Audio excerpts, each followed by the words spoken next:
Be advised that this show is not for the faint of heart, easily offended, or children of any age. The opinions and information expressed in this podcast are intended for entertainment purposes only. Deviant Robot provides no guarantee as to the accuracy, completeness, currentness, or validity of this content. Like many things in life, don't take it too seriously and stop using if irritation develops.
Great introduction. Come on. Where's the Love that music.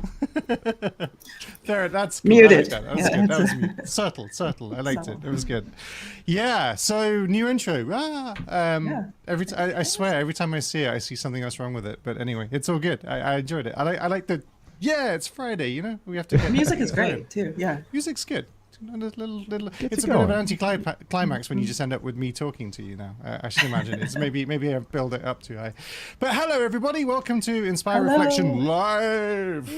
This is our second ever show, and as you can see, I am joined by the absolutely lovely Lisa down there. Hello everybody, so happy to be here. Awesome, and the less lovely Sushi over there. I mean, just as charming. We were commenting earlier. Look how beautiful his video looks.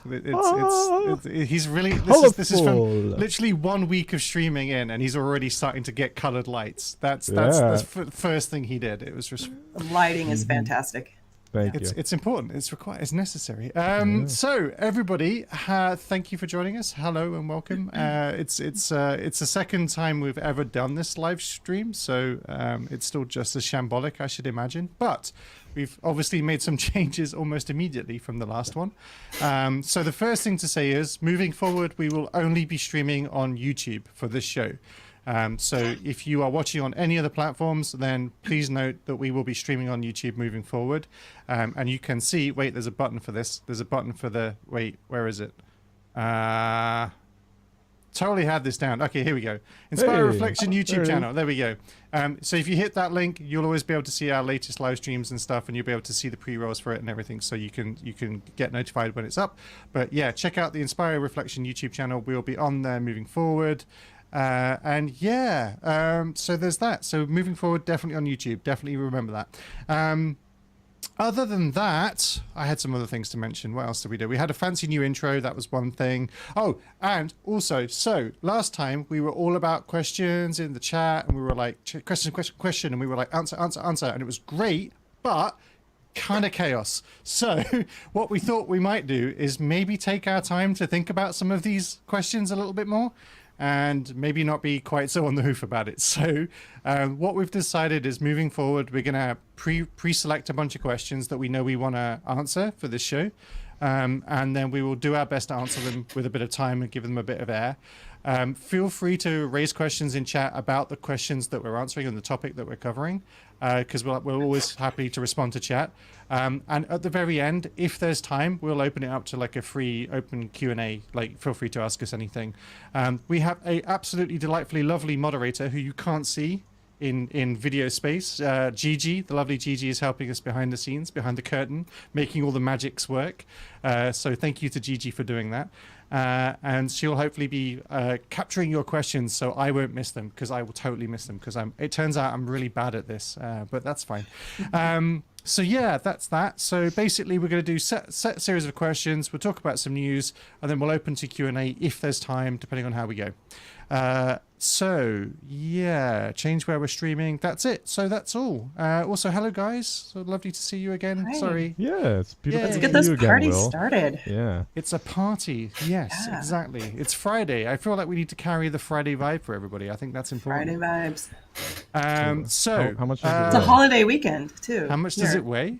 The Yeah. holiday weekend. Oh wait, you've got a long weekend? 3-day weekend. Wow. Memorial Day. I see. We've Not got a Queen's Jubilee come in, so that's a 4-day weekend. 4-day Queen's weekend coming Queen's up. Jubilee. Queen's That Jubilee. sounds fancy. You guys Yeah, it party is. harder than Americans. I will take the 4-day weekend. I am not really going to be celebrating the Queen's reign in this country, but whatever. It's fine. I'll take it. So yeah, Queen's Jubilee coming up. That's next weekend, I think. Cool. Awesome. So first topic.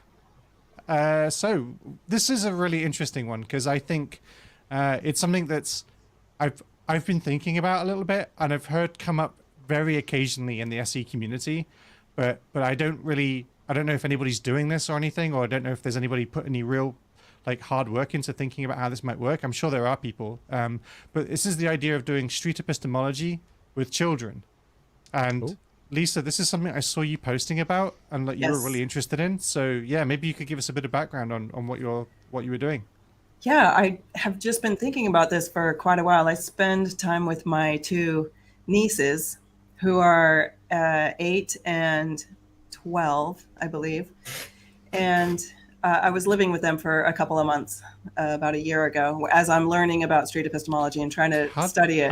How did they get a house? Like 8 and 12? That seems young for a mortgage, is it not? They're very mature for their age. and they're leasing a room. That's good. That's impressive. It was my sister. Yeah, so I was living with my sister, their mother. Yeah, so I started kind of like asking them questions and just like experimenting a little bit with them, because my kids are teenagers and older at this point, so it's kind of a different thing. But it just got me thinking about how you can start asking questions to kids at such a young age. And like they'd come home from school and say things like, yeah, I think astrology is real. Like, I think it works because my friend did this and it totally happened. Or just like whatever, like random claims they would hear at school. And so I would just start asking them, oh, how do you know that's true? And just like the very basics, like, why do you believe what she says?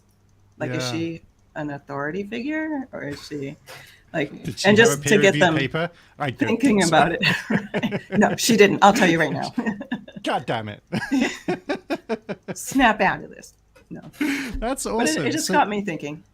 And, and then I saw the video with who, I can't remember his name now, who posted a video, it's on YouTube, where he's talking to his 2 young daughters about Nemo, the fish, and or is this real or is this pretend? Why do you think this is real? And why isn't this real? Like, what's the difference? And just being able to analyze the differences and just yes, it's a real cartoon that we can watch, and there's a DVD of it that we can put in the slot or whatever, but it's not. That's awesome. So just the differentiation. So that just got me thinking, and I wonder, like, who else is doing this? And maybe we could start a discussion with other people who are actively involved and who have kids who use the techniques, and like, what are they doing, and how can we modify, and what can we look for? Yeah, so that's kind of my thinking behind it. So I'm in the process of gathering people to have this discussion. So that'll be on my YouTube channel in a couple of weeks. That's awesome. I love this topic. I think it's weird because I was kind of chatting to, this sounds like a horrible plug, but I was literally in my recent video with Anthony Magnabosco up on the channel. Like, comment, and subscribe. Why not? But in that interview, we were talking about what we would like to see, like, how would the world be improved if more people adopted SE? And I really like the idea that I see like a really big success for SE is that it would be taught in schools. It would be taught to as part of the curriculum. Just the act of asking questions, for example, would not be seen as a problem. It would be seen as something to really genuinely encourage.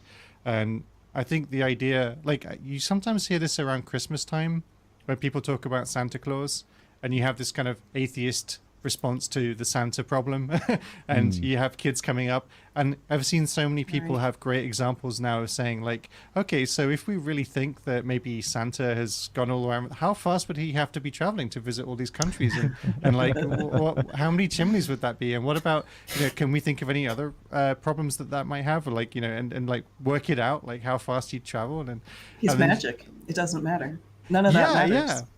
But then you can still keep asking questions, and eventually there was this beautiful example. I forget what the book's called, but there's a beautiful example in this book where the guy basically sits down for about 3 hours with his kids talking about all the different permutations of problems, and he says, do we think this is true? And they just said, nah. Nah, it's probably not real. No way.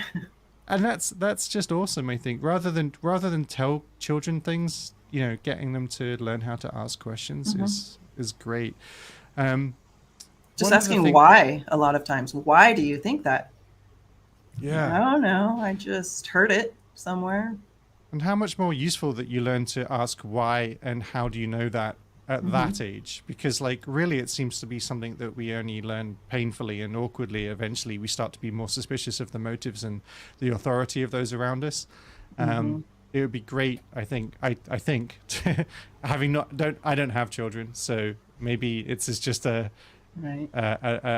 setting up something that really, in reality, would just be a nightmare to have to deal with on a daily basis. Brush your teeth. Well, what's your confidence that that's a good idea? It's like, I don't know. Just do brush it. your teeth. Yeah.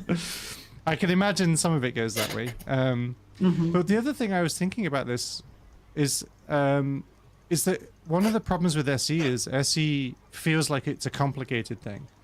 And I think the way that when we're within the community, a lot of people spend a lot of time talking about street epistemology. It feels like it's increasingly becoming a more complicated thing. And I think that one of the things about thinking about how you would approach children with these ideas is to also work out, like, how can we simplify this without losing the important parts? And so in some ways, I wonder if thinking about, like, how you would explain it to children might make SE a better thing for everybody. Make it more clearly defined and more, like, explain it like I'm a 5-year-old type thing. Like, yes. Literally do that. Yeah. Explain it like I'm 5. If Einstein famously said, if you truly understand something, you should be able to explain it to your grandmother. And that's just a lovely quote. And it's like, I don't right now think we can properly explain SE in that simple a way. And I think that's a problem with SE. And I don't think it's because there's something fundamentally about SE that's incomprehensible, but I just think right now we just haven't quite boiled it down to the secret sauce. So, and not to dumb it down at all, but to just clarify it so it's simply understood, and then you can say, this is what it is, and this is our focus, and this is, and then you can, and then the child can understand. Oh, okay, we're gonna ask questions, and we're gonna have some thought experiments, and this could be fun. When it really comes down to it, I think it's just like why and how, right? Yeah. And then like for like kids, it's like, you know, a kid comes up with you, oh, I learned this thing at school. Like, that's pretty interesting. How would we figure out if that is the case? Like, and like maybe asking those inquisitive questions alongside of them, like that to me seems sort of like SE, because really this is like SE is just a different form of, you know, the Socratic method, which is just how and why, right? Yeah. Exactly. Yeah. And then being able to model it as a parent or a teacher or somebody who works with kids, and showing that curiosity for yourself and demonstrating it and saying that, you know, I don't know the answer to that. Let's figure it out together, instead of just saying, well, because I said so. Yes. Or whatever.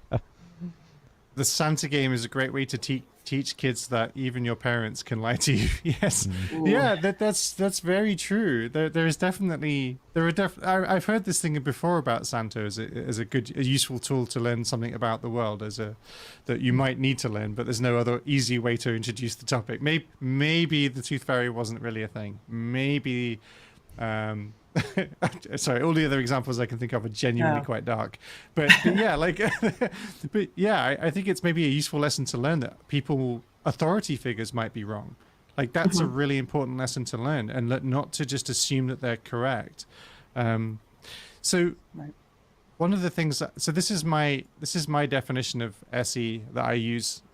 It's always a work in progress, as all these things are, but street epistemology is the act of respectfully encouraging others to honestly and critically reflect on the reasons they believe what they believe. So that's my working definition of SE. And I was trying to think about, like, okay, if I've got a 5-year-old in front of me, like, They're going to be like, what? Yeah, like that's That's horrible. not helpful. Yeah, it's like, to me, It's like, a good definition. in some ways super proud of myself for like getting this definition, and I'm thinking, like, actually now I look at it, it's like trying to look at it through the eyes of a 5-year-old. It's kind of horrible. So this is what I kind of reviewed it. I kind of boiled it down to helping somebody explore an idea they think is true. I like that. Helping someone explore an idea they think is true, Yeah. or think might be true. Like maybe. Yeah. Questioning. Yeah. Well, they think is true, right? And I guess this is kind of teaching about the relationship between somebody thinking something's true and it really truly being true.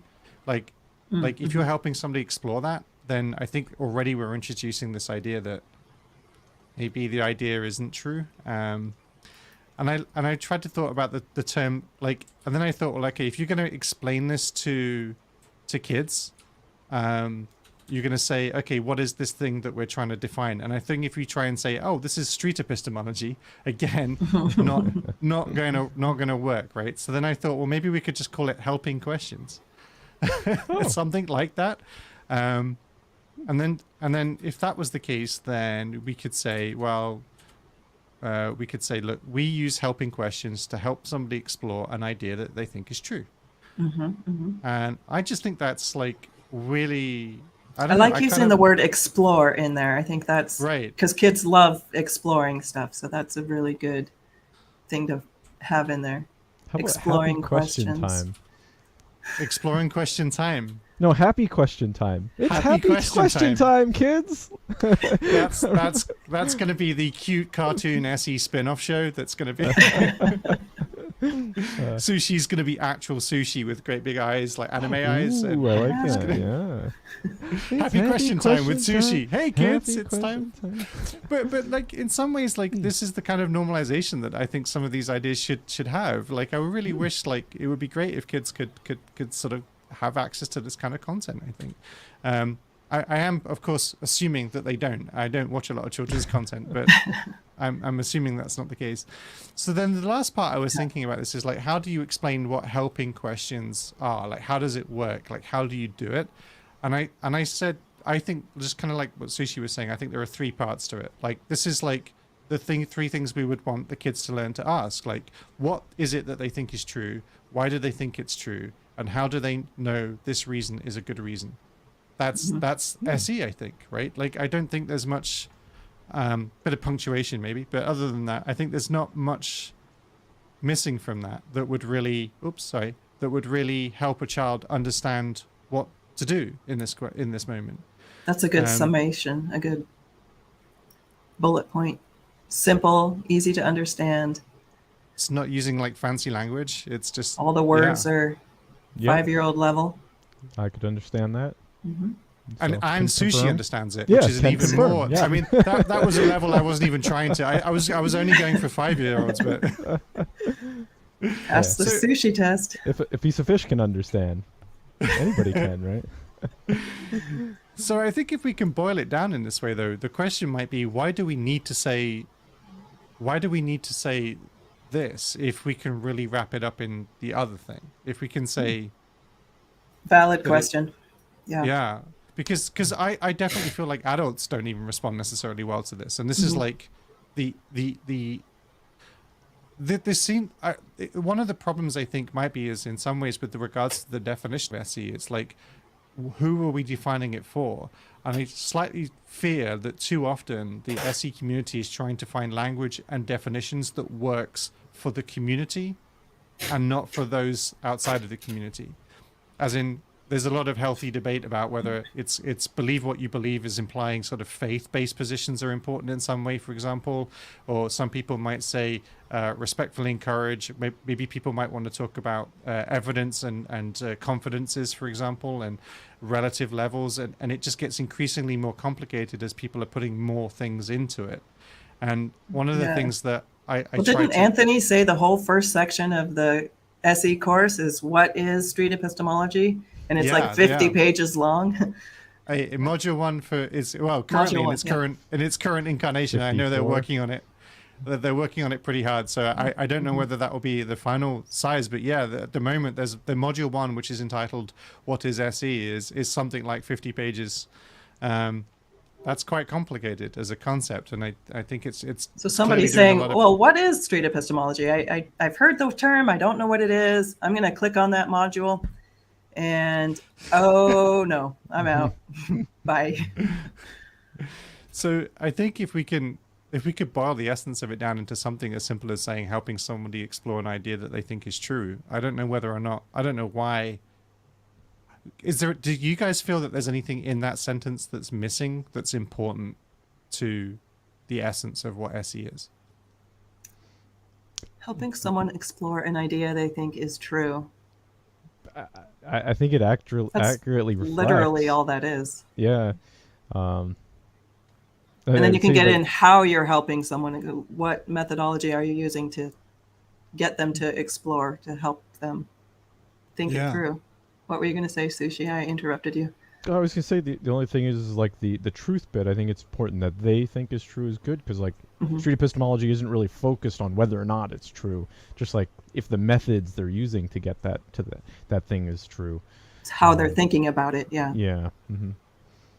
Yeah, I think far too often people learn to question things you disagree with, and people internally will reflect on things they're not sure about. But it's useful to point out that there's real value here in putting effort into exploring something that we think is true.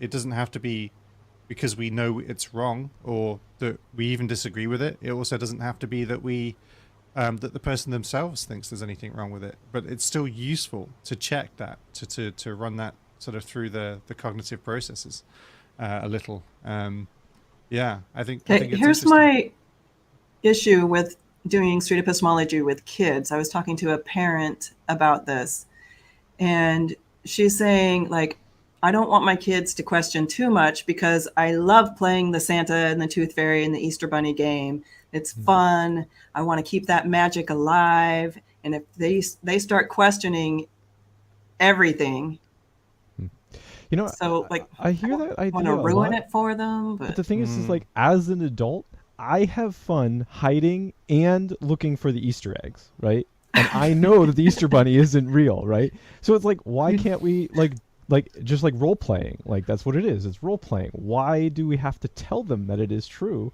to have fun with it? Like, you could still practice it. Oh, God. Well, yeah. This baffles me as well, because nobody suffers existential crises by the obvious truth that Harry Potter isn't real. People still enjoy Harry Potter. They dress up like Harry Potter. They fantasize about what it would be like to go into Hogwarts. And all of this is happening irrespective of whether any of them are told that it's absolutely true. Like, this is not necessary, I think. Nobody's claimed it's true, as far as I know. As far as I know. I don't sure.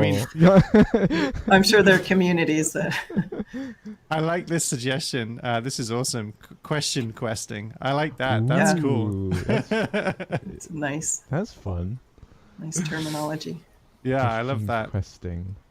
So yeah, I love this idea of like trying to simplify the concepts, and I think the moment you realize, I definitely feel that children, by their very nature, are great epistemologists in a sense. They, the classic question, never-ending regression of why. Why? Exactly. Why? Why? You have to go to bed. Why?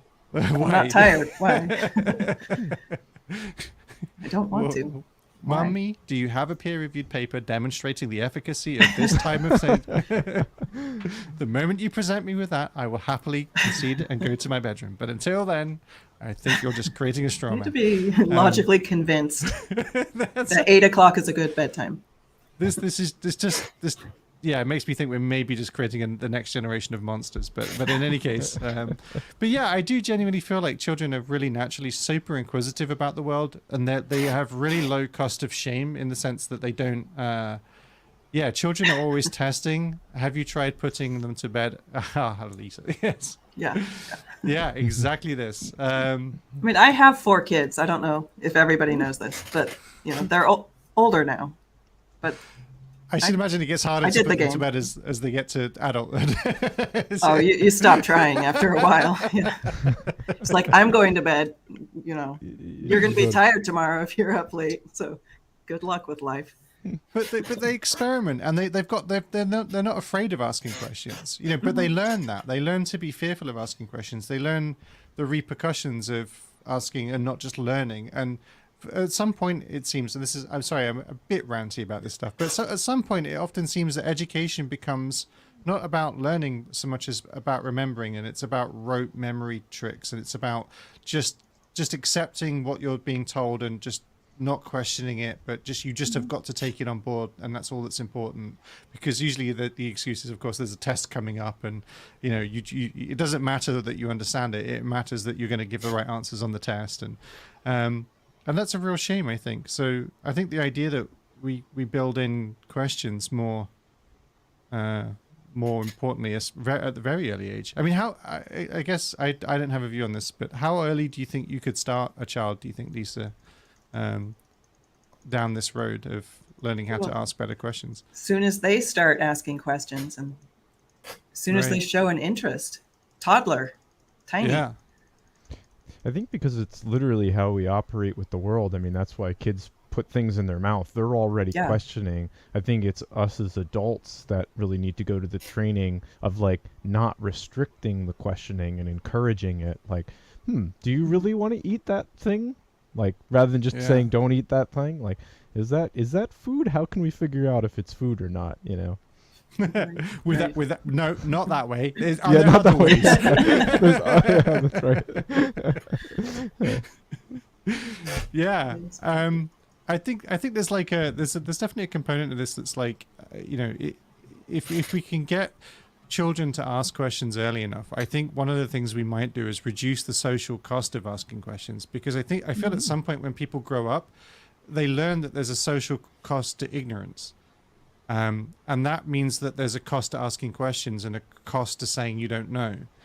And I think that if we can make it more celebratory that children are asking questions, or encouraging people to use helpful questions to explore the world, then I genuinely think that's got to result in better outcomes. I think it could not, I don't think, harm. But yeah, I do get afraid when I realize that at some point we have learned to not ask questions anymore, and that we're ashamed of maybe our ignorances, and that we have to sort of relearn it almost after education that we want to explore. I mean, almost everything that's worth learning, I feel like it was worth me learning. I learned after education ended. And I feel like go ahead, finish your thought. No, go ahead. I was just thinking back to when my children were little, and how many times they come to me with a question. I'm like, I don't have time for this. And so like by showing that kind of attitude towards their curiosity, it's saying, my questions aren't important. I'll just take what I'm given. So I Yeah. know I did that too many times and just kind of, oh, I'll do that later. Just the attitude they probably get from adults and parents, like, I'll stop asking after a while. Yeah. And we just take that into adulthood and stop asking and just, okay, well, the authority figure told me this, therefore I'll just go with that until I have a reason not to, which We never have a comes limited amount of sometimes. time that we can ask questions, right? Like eventually we get jobs and Mhm. have family where it's like, we don't have that time to ask that question. And we kind of plateau with, what we learn about the world rather than continuing to seek out and keep asking questions. That's hard to do. Mhm. In some ways, I Sure. wonder if not just our attempts to try to simplify the idea of street epistemology so that it can be understood by children and adopted as a social norm within, children's cultures, children's, social peers, but also the idea that I suspect that in watching children do this, I think we may learn things about being truly doxastically open, because in many ways I think learning SE is learning to try to rediscover the world as a child almost. You're trying to ask questions in the way that a child would. You don't.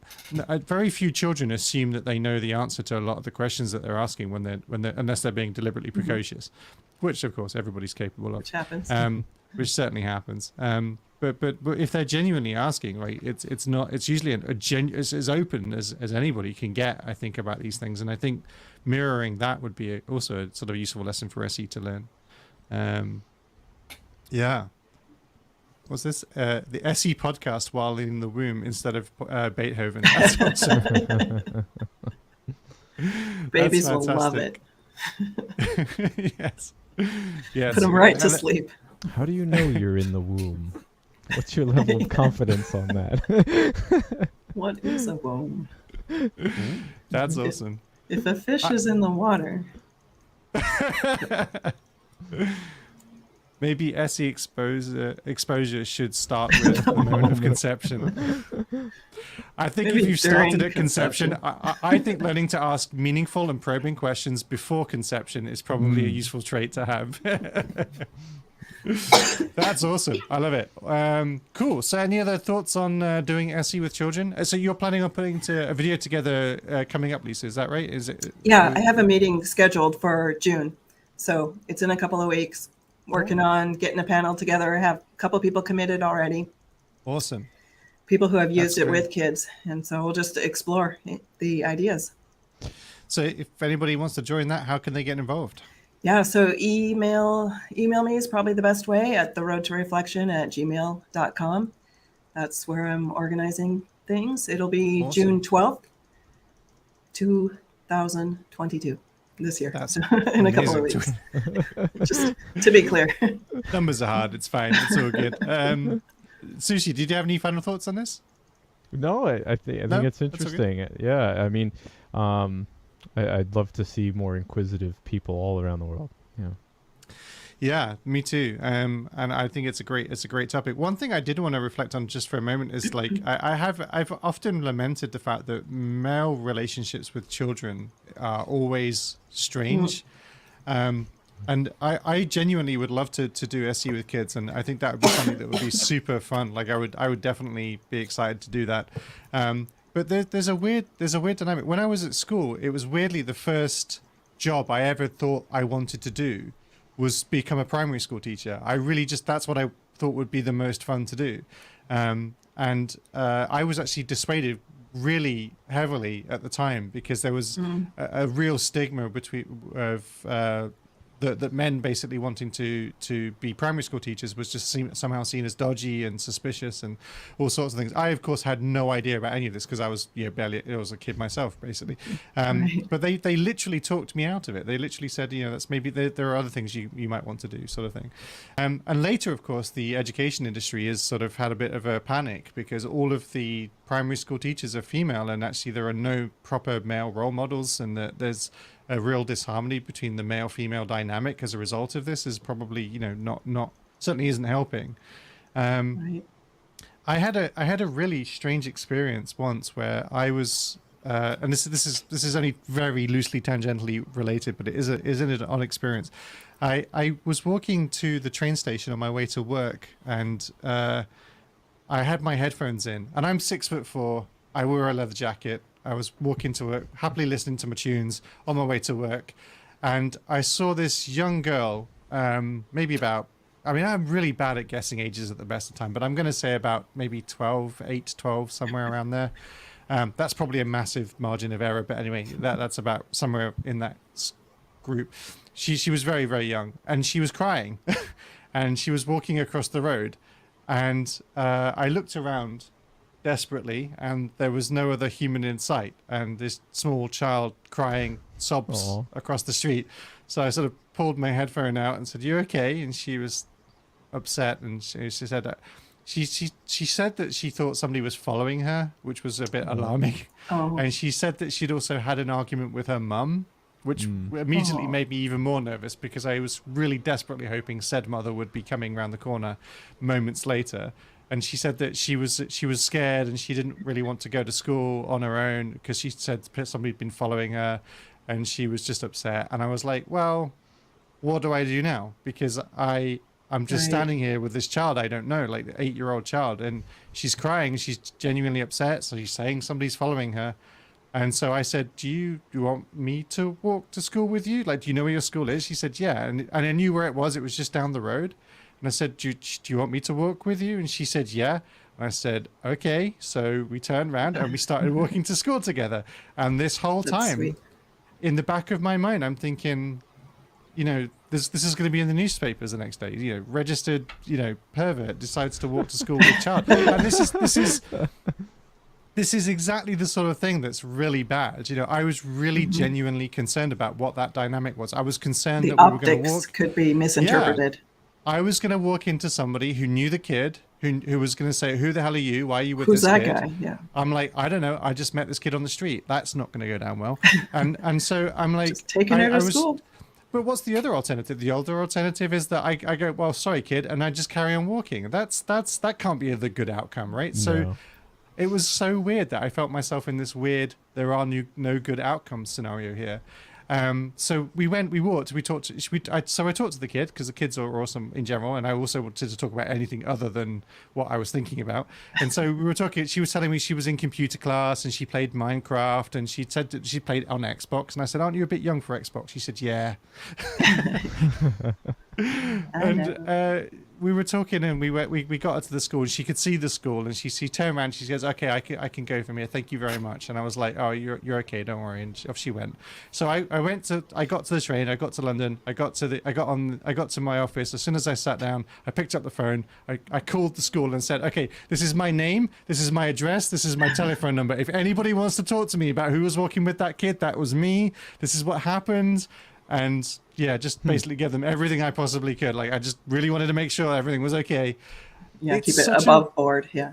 Right, but it's such an alarming problem that I really felt like maybe what I should have done was leave the kid alone crying in the street. Like, obviously that's not what I did, but like there was a part of me that was thinking, maybe is that the right thing to do? And like, obviously it isn't. Obviously that is not the right thing to do.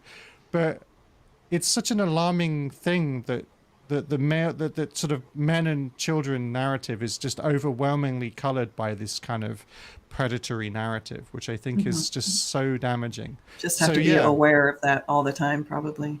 Yeah, and that can't be healthy either, because it just makes people deeply uncomfortable, and kids pick up This on guy it, wants to hang out with kids and talk to kids and interview kids. Like, that's what's going on there. Yeah, or worse still, when men interact with children that aren't their own, like, and especially I should imagine if they don't have children, there's just a genuine nervousness, a slight terror, and a discomfort of not really being okay. Is this okay? Like, the kid's here, Right. like I'm really close to the kid.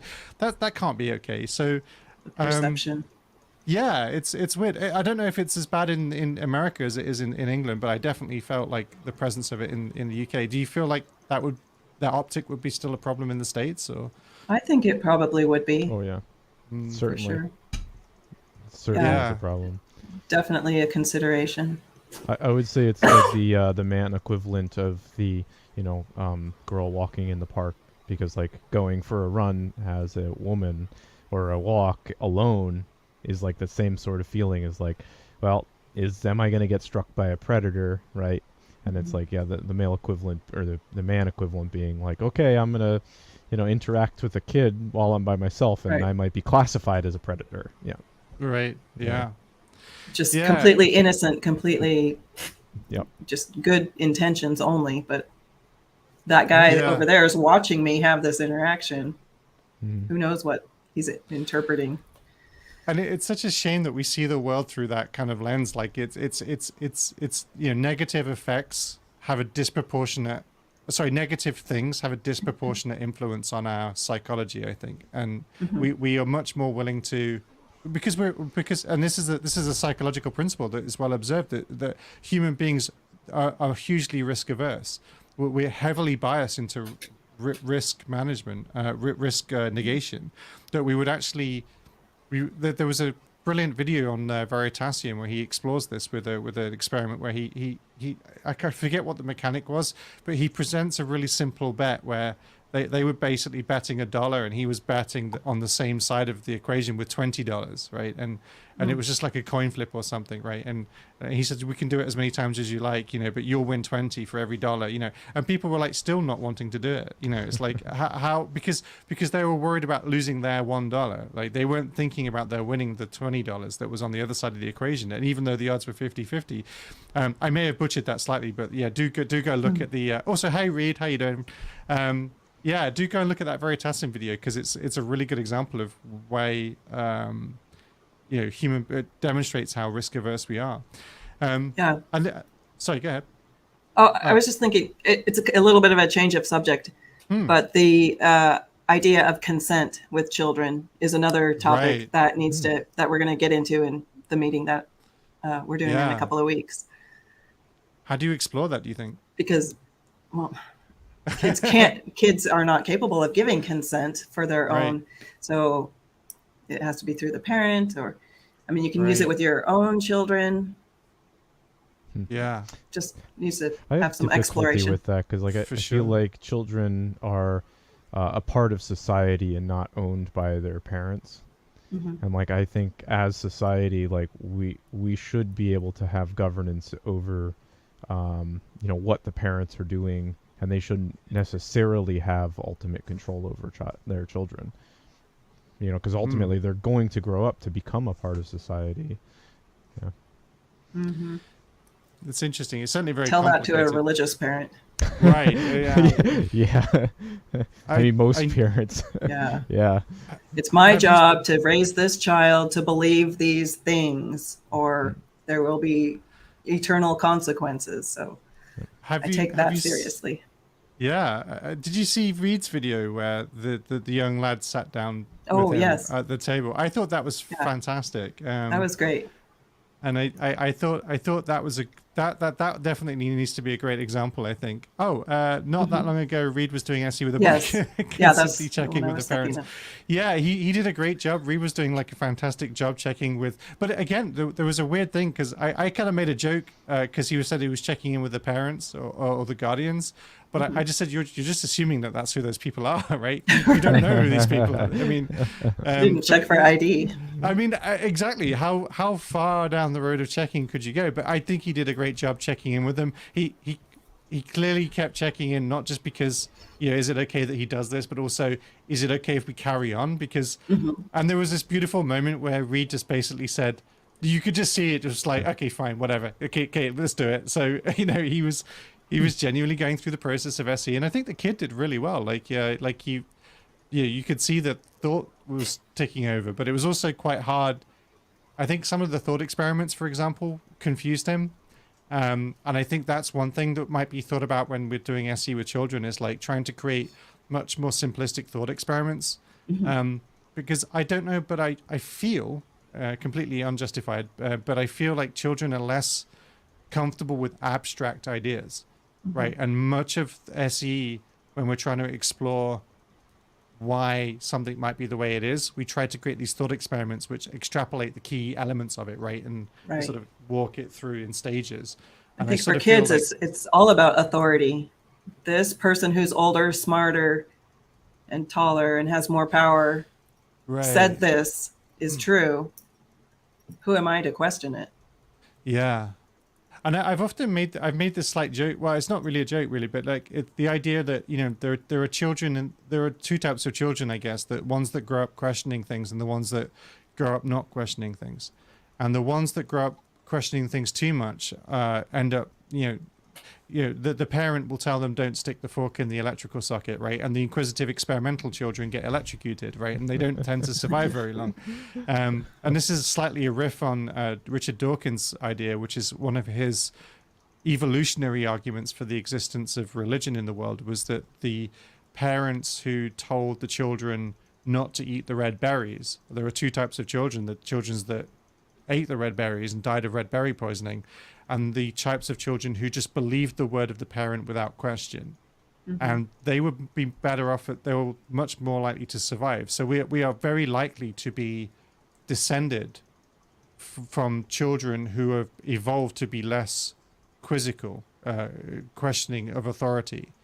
And so as a result... The concept of obedience, I don't know, is this where you're going with this? Well, it's just about your authority. Unquestioning obedience to Yeah. the authority. So, and usurping what that initially is. So when you realize your parents are fallible, there's a slight concern, and then you want to reach out to some other authority figure, some other parent, some other divine parent, if you will, a heavenly, if you will, father, if you might. And so that sort of fills that narrative, and now you can feel that you're able to operate again. It's an interesting theory, and I don't know if he really suggested it was a slam dunk argument necessarily, but yeah, I was saying it's important to recognize that, like, the inquisitive child that's going to eat the red berry is very necessary, right? Because like that's what develops growth and discovery within the society, because at some point in time we didn't know whether or not that berry was poisonous, and we have to figure out the world, otherwise we're going to absorb back into it, right? So we have to have the people that are inquisitive and probative, that are willing to do those dangerous experiments to make sure that we can continue to prosper. Yeah, so in early civilization, that would sound like something like, "Hey, sushi, try those red berries." Yeah. Okay. Early red berry science was a brutal affair, but it was necessary work. But yeah, so it's weird, isn't it? Because I think you're right. A large part of why human civilizations flourished is the expression of curiosity about the world, right? We are incredibly curious, and children obviously the perfect example of that. That everything's interesting, and they want to experiment and pull something apart. They're not that great at putting them back together again, but they like pulling things apart. I mean, I certainly did when I was a kid, definitely. And so there's this kind of contradiction in this, which is that we listen to authorities and yet we're curious about everything. Yeah, I don't know, it's interesting. I like it. Yeah. Cool. Agreed. Awesome. Right, so let's just move on to our second topic for today. We're going to talk about women in street epistemology, which is, I don't know if that was quite the label of the video, but you did a video recently, Lisa. It was awesome. You want to tell us about it? Yeah. As I was learning about street epistemology and getting into it and watching videos more and more, I just was like, where are the women doing this? Is this a weird, is this something I should get into? Because is this a guy thing? If I start doing it, or are they going to say, who are you? What are you doing here? Right. I identify as a cis woman. That's how I've always been. So I was just really, really curious about is there something keeping women from doing it? I just wanted to explore the idea. So I threw that meeting idea out there and got some other women. I'm like, any women out there who are doing this, let's get together and talk about this. Let's have a conversation. And I thought it was really interesting how it went. And the group that we have, I mean, if you haven't seen the video, go and watch it. It's on my channel. Road to Reflection, everybody. Road to Reflection. Yeah. I have 50 subscribers now. Getting up there. It's about middle of the page. Okay, I see it there. Yeah.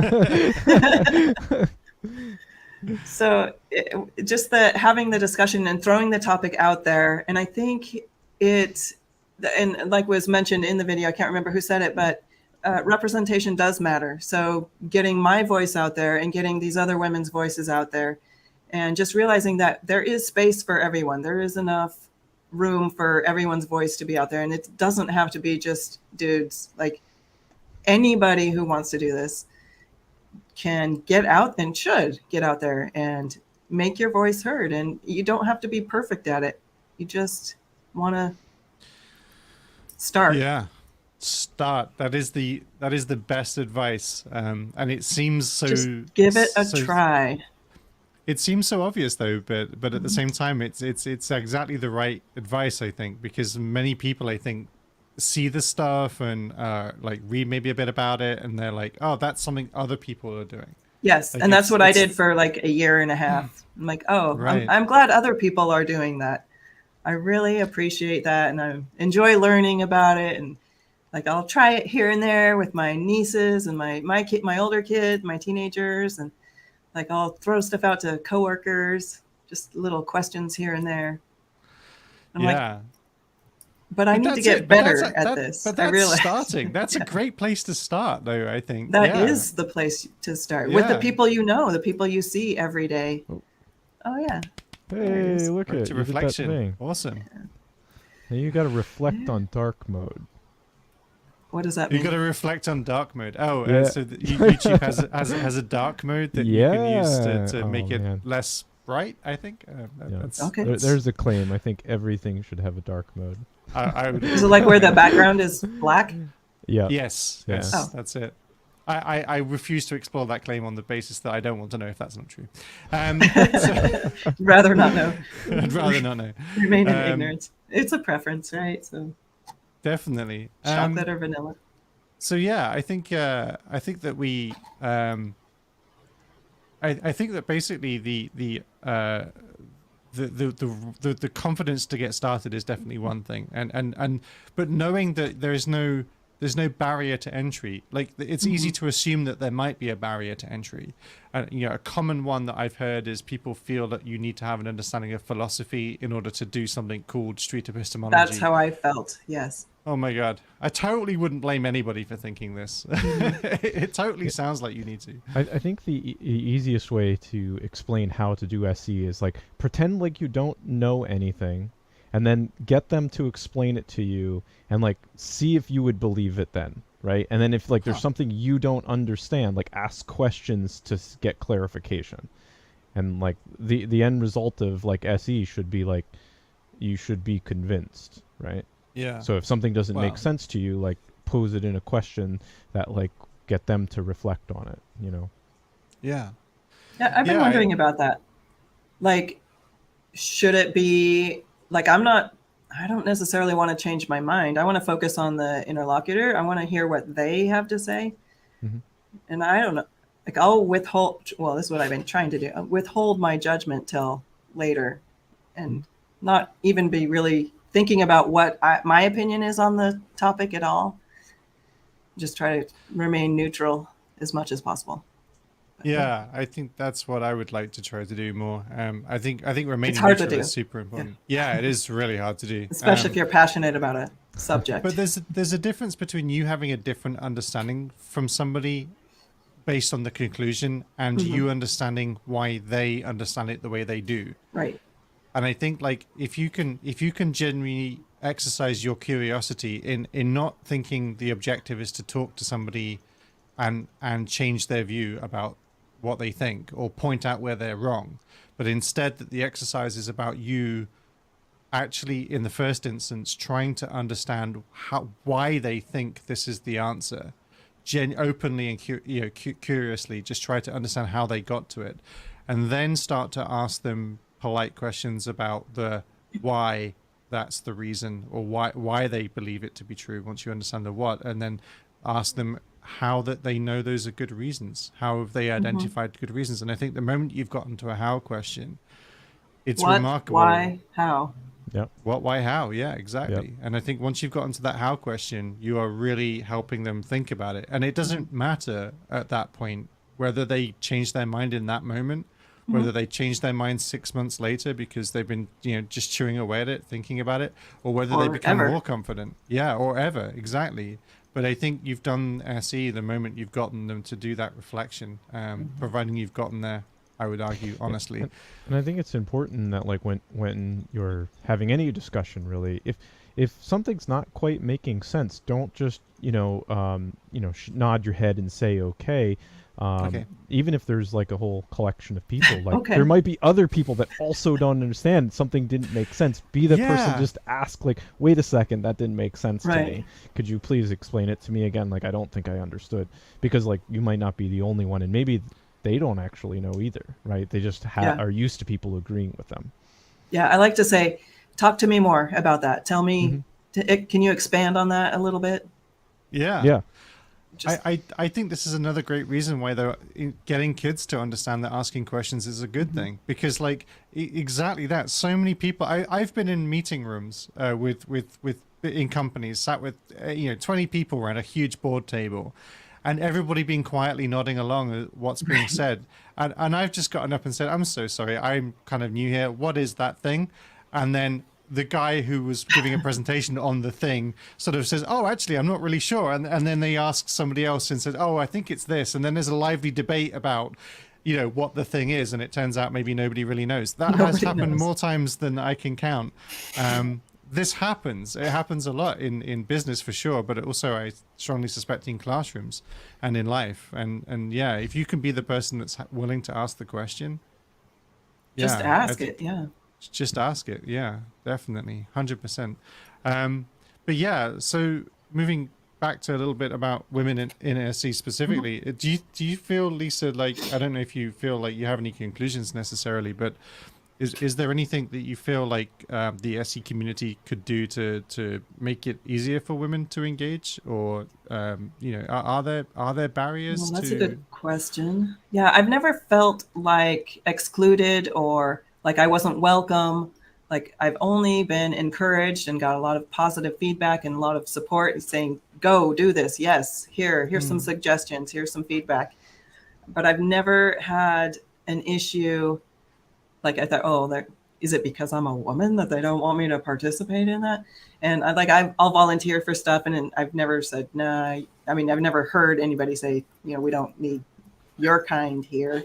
Like, none of that has ever happened. I've only felt welcome and encouraged, and I would love for more people or more women, particularly non-binary, whoever, all genders, everybody. Like, it doesn't even have to be women. Whatever, however you identify. We are equal opportunity. Don't feel awkward because you are a woman thinking about getting into the space. Gigi seems very keen on showing us this white square that I'm not quite sure I understand. Maybe it's a metaphor for the barriers that represent. It's an open mind. Oh, awesome! We can see. Okay, awesome. Yeah, women in SE conversation. That's great. That's me. Yeah. But yeah, I think the idea of like I guess it genuinely be. I definitely don't feel, but the argument's always easy to make. Well, you're just a cis white male, so obviously there's no problems for you being involved in this thing. But I've never gotten the sense that anybody's been judged on anything other than what they say, and even when I say judged on what they say, I've never met a community that goes out of its way to be quite so charitable. I mean, the principle of charitable interpretation is like such an important one in the SE community. So I can see why a lot of people might be dissuaded from engaging with this because, for example, they might feel that you need to be a philosopher in order to engage with it, which isn't true, certainly. But I can understand why you might think that. I can understand why you might think that it's not sufficiently inclusive.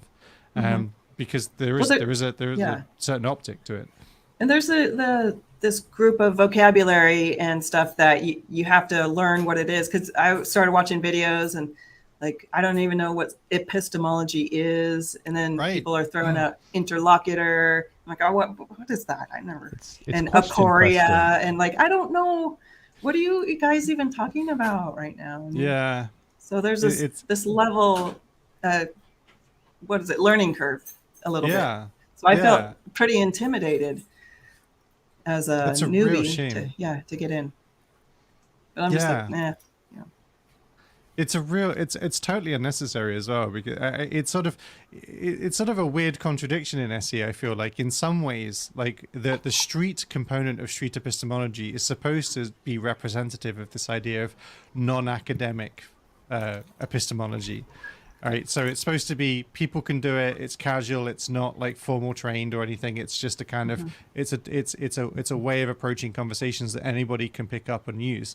But then, of course, it's immediately preceded by the word epistemology, a word that is entirely academic and entirely grounded in a very specific type of philosophy. And that contradiction sort of seems to echo throughout SE. It wants to be open and accessible, but then it does use terms like aporia, interlocutor, instead of, reflection and conversation partner. Right. And like, there's no reason why we couldn't use those more common language or that more common language. That's why I like the idea of getting into the simplification and using it with children, because it can be simplified enough to be accessible to everybody. Right. That's what I would like to see. And it won't be that more 5-year-olds know what an interlocutor is either. Right. It will be. Yeah. It's just the general conception, the idea of street epistemology, not the vocabulary and the deep dive into philosophy. Yeah. I mean, I usually start off when I'm exploring beliefs is the first thing is, can you elaborate on it? And can you simplify these terms? And so that way we have an understanding. Like, simplification is the beginning of it for me, and it's like, why don't we start with that by not calling it epistemology, making it that big academic idea. All right. You can call it helping questions. Helping questions. I really like the question questing. That's question questing. I like question that too. questing. I think that's that's a little bit of a great. tongue twister, but it's but neat. Kids love alliteration. Everybody loves alliteration, and I think I can see you could create a question questing course for 5-year-olds to learn the basic principles of street epistemology. I think that would be great. It could be like a dungeon crawler where you have to like question your way through the dungeon and like have questioning competitions to defeat the dwarfs. That's so good. That's really good. Don't go there as a dragon. What's your confidence there's a dragon down that road? Oh, wow. When you say dragon, what do you mean by that word? I can see that. That would be awesome. Yeah, that could be cool. Yeah. Huh. Yeah, I love that. But yeah, so yeah, I'm not sure what else there. I thought it was great. I mean, I think one of the I slightly feel I've always been a bit divided by. So one of the things I think there's a weird intuition, which is that if we do like a sort of women only SE video and we talk about women in SE, it's almost like the communities are sort of acknowledging the fact that we have to have a special women's only section for the community, which kind of always feels a bit strange. But I don't think that at all about the video that you guys did, by the way. I'm not trying to. I'm not an advocate for that. I don't think there's a purpose for that. I don't think we need a special set aside space for women only. Yeah. I didn't get that impression at all, but it is a slight concern, I guess, in the optic of it. But I think it would be great if we could see more women doing.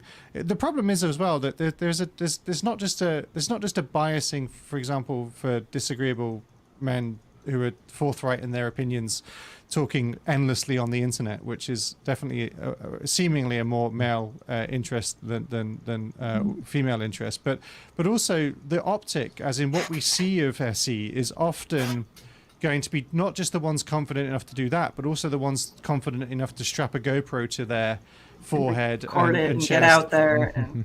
And so the survivor bias is really not good for us, that we have this very skewed perception of what SE is.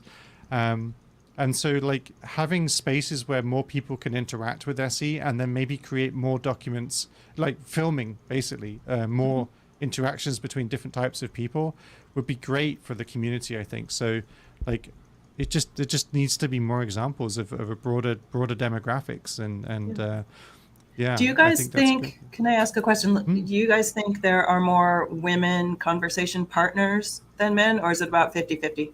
Or more men willing to participate in a SE interview? I don't know. heard that question and it made me think about it, but my view is I think it's about 50-50. That was my But initial thought, but I'm not sure of that either. Which way do you think it skews? On the Discord, I would say that there's more men than there are women. There is a few, but when it like comes to like the practice sessions, there's usually very few women. But I think the internet itself has just more active, male users than female users. Do you know by usernames you can't always identify yeah. a gender though? Sure, definitely. But does it seem? How do you know it's more men? Well, Yeah. Just Yeah, I haven't- statistics. Yeah. Just I because? think it's just anecdotal, really. I mean, the way I feel is like, obviously, I don't know anything about the anonymous usernames and avatars that speak only in the text channels. So all I can tell is something about the tone of voice that I hear when somebody joins an audio channel. So then I can maybe make a guess as to gender, although that's not always easy. And then I would say that predominantly you hear more masculine sounding voices in those spaces for sure.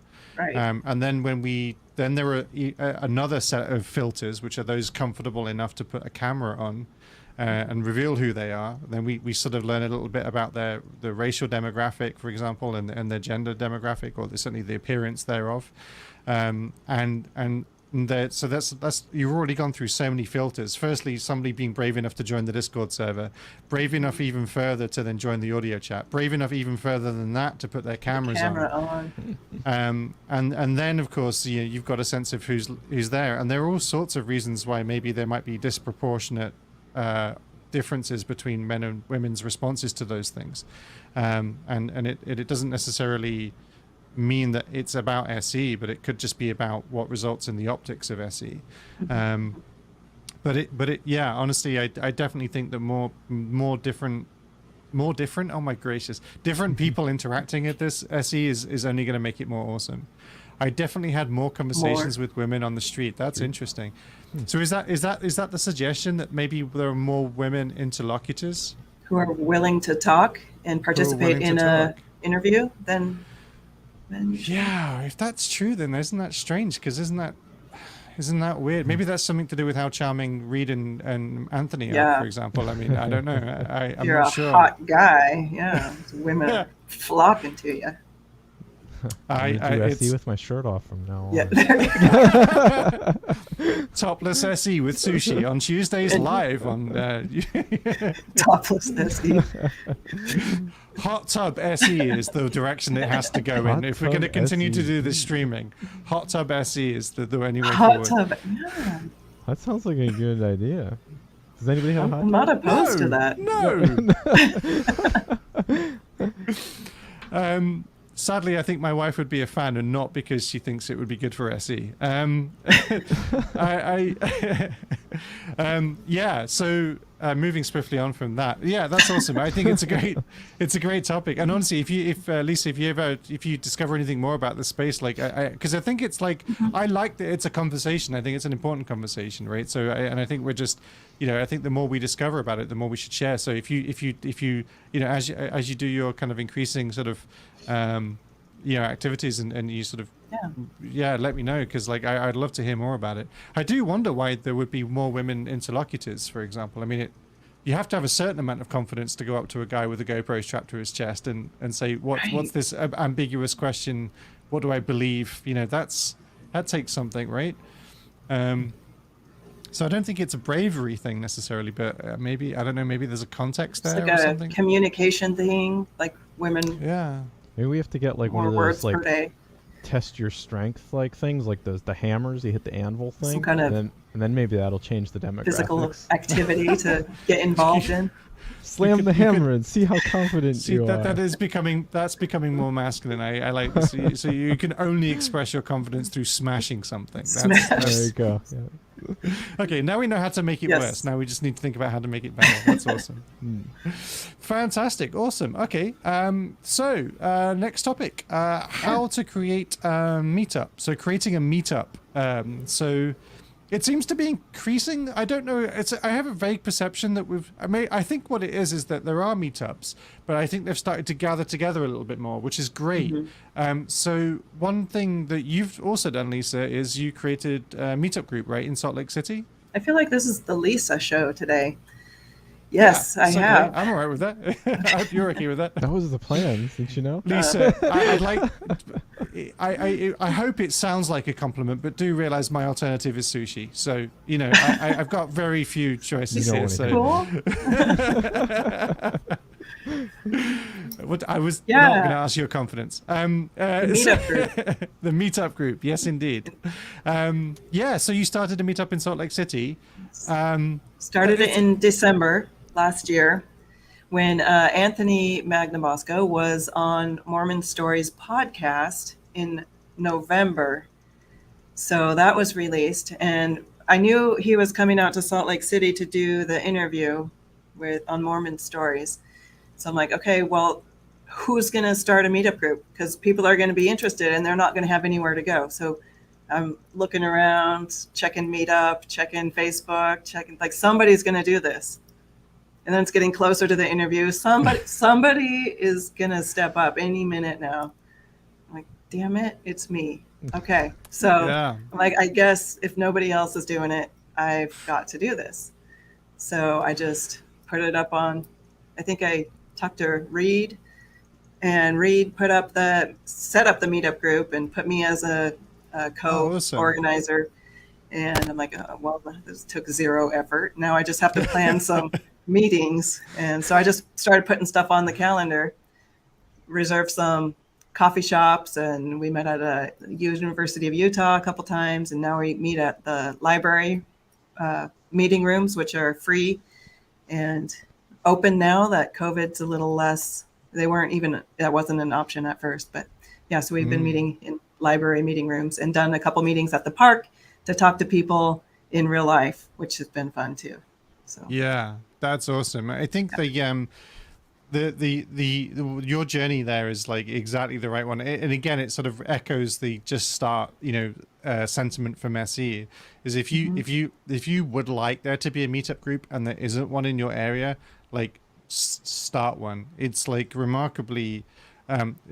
People may or may not know, but I used to run a large number of meetup groups across the globe. In fact, at one point, and when I first started it, the idea of starting a meetup group seemed like so hard, and it was going to be very time-consuming and complicated, and maybe nobody would show up, and all these kind of concerns. That excuse me, all these concerns, and. What was the point of me muting my microphone to cough if it's not going to get rid of the cough? So yeah, I would be really nervous about it, and then basically after we started our third one, we just never thought about it again. We knew all you have to do is put a meetup group on the map, book a venue, and people will turn up. And people usually that turn up to these things are really cool, and you get to meet people from all different types of. Oftentimes what I found is people will, I don't know if this echoes your experience, Lisa, but like I found that people that are new to the city or new to the region, new to the area, like to use meetup groups as a way of like finding social groups, but that also means you end up connecting with like really interesting people from all over the place, even though it's just a meetup group in a specific region. So there's that. It's just awesome. I think it's just I don't know how your groups are going, because sadly you're a little far away from me to attend. But like, how many people would arrive at your events at the moment, and how's it running? We've had a varying number of people that actually show up. We have a couple of regulars that come almost every time. So our smallest group has been 4 people, and then we've had up to 12 per meetings. And it's different people. And I don't know who's given the advice of join meetup groups to find dates, but somebody is out there saying that. So some people will show up, like clearly they're newly single or just divorced, or I don't know what street epistemology, I don't know what it is, but it was at the time I could make it, and it's a meetup group. And who else is single? Yes. Yes, we had similar problems. It's it's a challenge for sure. But sometimes they end up having a great time and coming back and they're like, oh, now I understand what this is. That's pretty interesting. Like that was really good conversation. That was something I can use in my life. And so it was an introduction. It is difficult. It's another place where the name isn't really helping us, is it? Really, because you know nobody I think is searching for street epistemology. You know, like even people that are looking for I mean, what would they be searching for? The people that we want to find, you know, I guess how to have philosophy. Conversations, philosophy. Yeah, we've had groups, some people maybe. show up who are in other philosophy groups, and this comes up as a suggestion, probably because of the word epistemology. Do you find I'm those sure. people tend to find that the meetup, what SE is a good thing for them? They're or- disappointed. The ones Yeah, that's who what I are was into expecting. philosophy, they're like, I just want to sit around at a table and discuss different philosophers and their theories and get into that. And like, well, this is about having conversations and like interview style. And like, oh, okay. Well, what do you think about XYZ philosopher and this theory? And I don't even know what that is. And I'm not interested in what that is. Yeah. So go to a different group. That was my experience as well. I made the mistake once of doing a talk, a discussion group session on what I described as philosophy and religion, and it was mostly for people who were already attending our meetup groups, and we had quite a lively community, and basically transitioned it from being just a sort of social geeky meetup group to talking about philosophy and ideas and things, and lots and lots of people from the group turned up, and we had a great time. And the only one person there that was just really tiresome, tedious, boring, unhelpful, dissuasive and dismissive of everybody was this guy who basically said that he ran a philosophy group and he likes to attend philosophy groups. It certainly says something about, I think, why we need to be not seen as a philosophy group, and that when street epistemology is not philosophy, it may have some overlap with some of the community, but we definitely want to select for people that I think almost empathy is more important to street epistemology than philosophy. That would be my contention. Would you guys agree with that? I mean, yeah, it's the active listening, right, and asking quality questions. So, yeah, having empathy is very important to it, and it's not, it's not about like knowing philosophy, right? It's about like asking, questions, and the mere street of the epistemology part is supposed to imply non-academic, so almost removing the philosophy from it. Yeah. And I think a lot of it's psychology as well, just how people think and how people understand and come to understand in the flaws in logical fallacies and like things like that, which seem more psychology to me than philosophy, but I'm sure there's overlap. Yeah. I think logical fallacies and biases, exploring That's biases, probably for philosophy, example. right? I would say fallacies is probably more logic, and that's perhaps more philosophy. But in any case, I don't even think you need to. I was talking to somebody the other day. It was a really great conversation with somebody who's very new to the community, and they were talking about sort of remembering some philosophy, and they could name some of the fallacies, and they couldn't remember the names necessarily, and they were saying like maybe this isn't for me, and I'm like, well, that's totally not true, and it's really sad that you might feel that about the community, because I think it's useful to learn about logical fallacies, because all that really is training your mind to notice when somebody is maybe making a statement that sounds persuasive, maybe even certainly sounds persuasive to them, but is not actually based on sound reasoning, because those two things are very different. And I think the more you can understand the nature of a logical fallacy, maybe the better you'll be at helping somebody. But it's certainly not necessary that you could name that fallacy or give that name in Latin, or who express coined the written the form. phrase. Yeah, you don't need to know any of that. Just Unnecessary. aware that it is a flawed way of thinking. Yeah, exactly. And I think that it's such a shame that people feel that SE is very philosophy based. And it's kind of interesting, because if you look at Anthony's videos, for example, like you don't like, and this is going to sound like a a criticism, which it absolutely isn't, but you don't get the impression that he's doing philosophy. Like, you don't Right. really, only to the extent that he's exploring why somebody knows or believes that they know what they know. Yeah, like, and yet some people, I think, just purely because of the name will find it difficult to move past that. I'm So if you could reminded of the, domesticate any wild animal, what animal would that be? what? Yeah, if you could domesticate any wild animal, like This has gone wildly off piece. getting Well, you to I don't think, know. man. Is this? Oh, I see. This is engaging in philosophy. Is this philosophy? Would you say this I was guess. philosophy? Maybe. Is me asking if it's philosophy? I think, yeah. I forgot what I was going to say now. Oh, yeah, that was right. The Richard Dawkins wrote a book called The Selfish Gene, which is very famous, and it's a great book that helps people. Really helps clarify why. How evolution is not about us, and how evolution is actually just about our genes, and our genes don't care about us. They are just essentially part of the machinery, and they only really look to see themselves right. They're not really caring about us as living creatures that sort of experience the world.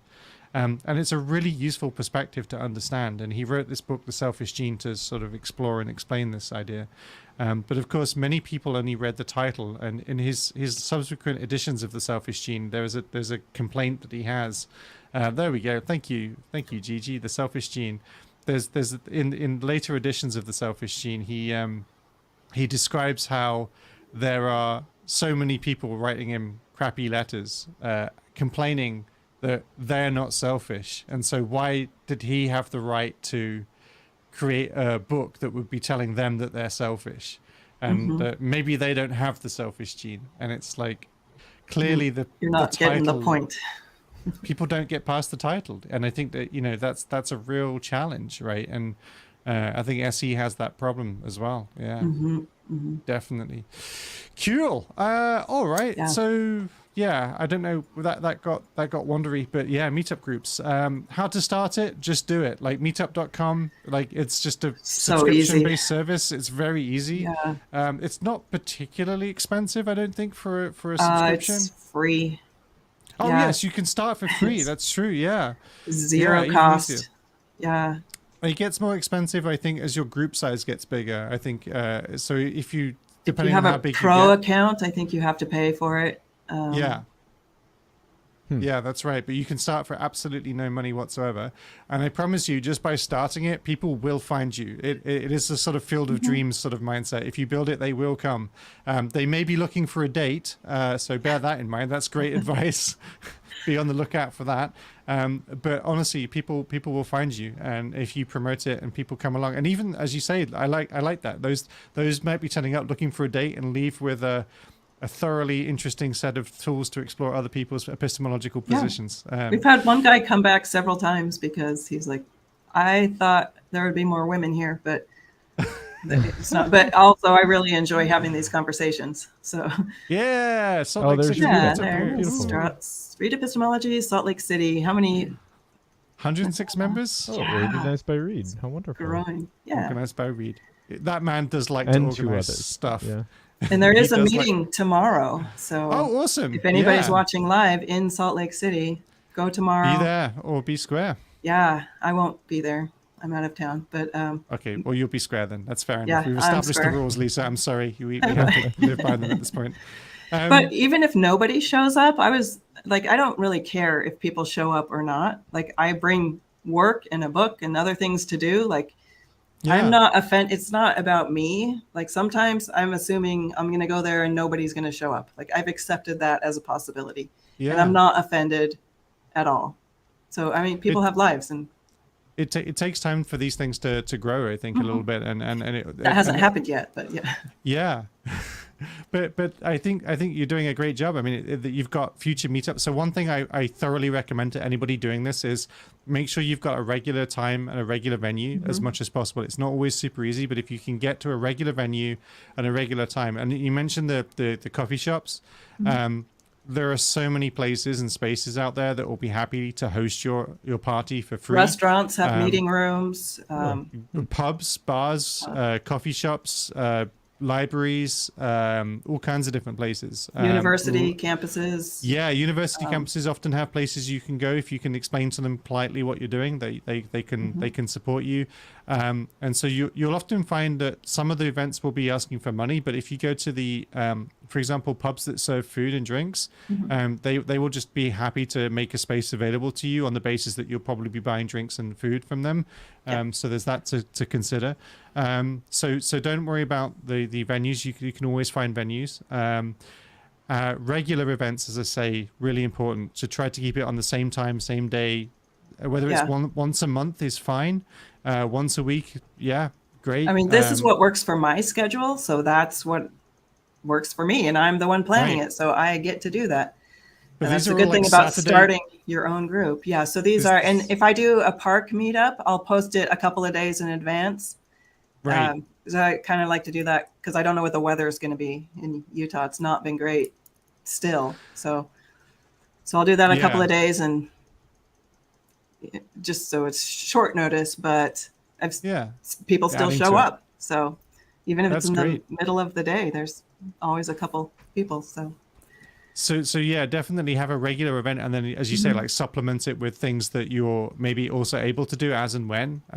One of the things that I think is really important is to make sure that it fits within your schedule as an organizer. Like if you're the one that's like getting these things together, like it's you, what you don't want to do is book like, oh, okay, I'm going to do one 3 times a week, and it's going to be like you're going to burn out and it's going to become miserable for you, and you don't want to do that. So just make sure like it fits within what you would be doing normally anyway, as much as you can, and that keeps it consistent, keeps it on track. How have you organized your events? Like, what do you do? Because I know a lot of people would be very concerned about this. Like, you know, somebody turns up and then like, oh, what do you say to them? And like, how do you? Yeah, well, that was my huge concern starting too. I'm like, I've never been to an event like this. I don't know what to plan. I don't know, what do I have to do? So the first ones were a little rough. I assumed people would be familiar with street epistemology already coming in. So I'm like, okay, let's practice together. Let's just get together. And a lot of people were brand new at it, or just heard about it, or it popped up on their meetup thing because they're interested in philosophy. So I found every time the first several meetings, I would have to explain it. Okay, this is what we're doing. This is what it is. And so I have a print up that says the 10 basic steps of street epistemology. And I give that to people at the beginning. And we've done that so we do that at the beginning. We introduce everybody. We go through and we do a little educational portion where we talk about different concepts, or we go through the 10 steps, or we talk about the survey, sometimes the SE survey, and get into some of those. And then we just practice for the last half hour, 45 minutes. Sometimes that goes long because people like, oh, I want to try it now. Now I see what's going on. Like, I think I can do this. And so that's been really fun. So now I just follow that same basic pattern. Introductions. I try to start on time. I show up early, get set up. I bring water bottles because talking makes you thirsty, and I don't want people going in and out. So at a library setting, it works really well. So introductions, education, practice. That's awesome. I love it. So that would definitely be the takeaway. I mean, that's exactly what I learned. I learned for a few things. I attended 2 meetups before I ran my first one, and my main takeaways were make it really clear where it is and how to get started, because people wander in and they're like so nervous and they're looking around and they don't know, and they're like, are you the thing, and is this what I do? Because we're all strangers. I don't know anybody. It's hard. And so they have this raised anxiety already. Like, I feel it too. And I've been to other meetup groups and been like, I sit in my car and be like, I don't think I can do this. Like, I don't know. It's people. Scary.